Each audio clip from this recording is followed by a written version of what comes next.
Bismillahirrahmanirrahim. Assalamualaikum warahmatullahi wabarakatuh. Perkenalkan, nama saya Ahmad Izan Zima dari Fakultas Usuluddin dan Humaniora IAT 22C, NIM 220103020193. Dan di sini saya akan membuat video tentang surat lamaran kerja untuk memenuhi tugas ujian akhir oleh dosen pengampu Ibu Fitriani, SPD, STHI, MPD. Selamat menyaksikan. Dalam penggunaannya, sudah pasti surat lamaran pekerjaan digunakan untuk melamar pekerjaan di suatu perusahaan ataupun tempat. Namun, apakah kalian sudah tahu apa saja unsur-unsur yang harus diperhatikan dalam pembuatan surat lamaran pekerjaan tersebut? Mari kita bahas di sini. Ada 7 unsur yang perlu diperhatikan dalam pembuatan sebuah surat lamaran pekerjaan. Yang pertama adalah tanggal surat, yang kedua adalah hal atau perihal, yang ketiga adalah alamat surat, yang keempat salam pembuka, yang kelima isi surat, yang keenam salam penutup, dan yang terakhir yang ketujuh tanda tangan dan nama jelas kita. Dan selanjutnya kita akan membahas secara spesifik satu persatu. Yang pertama adalah pada bagian tanggal surat. Tanggal surat itu biasanya diletakkan di pojok kanan atas. Tanggal surat ini terdiri dari kota tempat surat itu dibuat dan tanggal suratnya. Jangan lupa penulisannya harus sesuai dengan EYD. Kota harus dimulai dengan huruf kapital, diikuti dengan koma. Kemudian tanggal surat bulannya harus kita tulis dengan huruf kapital. Dan pada bagian kedua yaitu hal atau perihal. Hal atau perihal ini adalah judul surat. Karena surat kita adalah surat lamaran pekerjaan, tentu yang perlu kita cantumkan pada bagian hal ini adalah lamaran pekerjaan.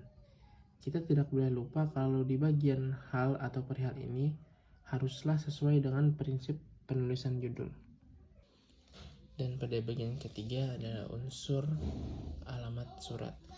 Ada 2 hal yang perlu kita cantumkan pada alamat surat. Yang pertama, pihak-pihak mana yang akan kita tunjukkan surat lamaran kita. Jika kita mengetahui namanya, boleh langsung dicantumkan. Jika tidak tahu, kita boleh menuliskan posisinya saja. Kemudian di bagian yang kedua, kita cantumkan alamat yang lengkap di mana posisi perusahaan tersebut kita lamar. Dan yang keempat adalah salam pembuka. Salam pembuka biasanya kita menuliskannya seperti ini. Dengan hormat, yang mana D-nya kita tulis dengan huruf kapital, H-nya huruf kecil diikuti oleh tanda koma. Selanjutnya untuk yang bagian kelima adalah isi surat. Isi surat sebenarnya terdiri dari 3 hal. Yang pertama itu adalah pembuka, yang kedua adalah isi surat, dan yang terakhir penutup. Jadi, pada bagian pembuka, kita harus menuliskan dari mana kita mendapatkan informasinya.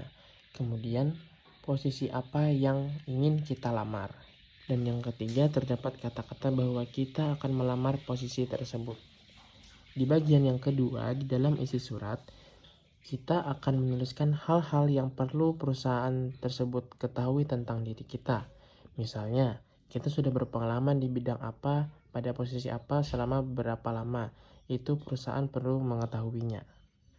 Dan untuk bagian yang ketiga yaitu penutup, di sana dicantumkan biasanya tertulis seperti ini. Atas perhatian Bapak Ibu, saya ucapkan terima kasih.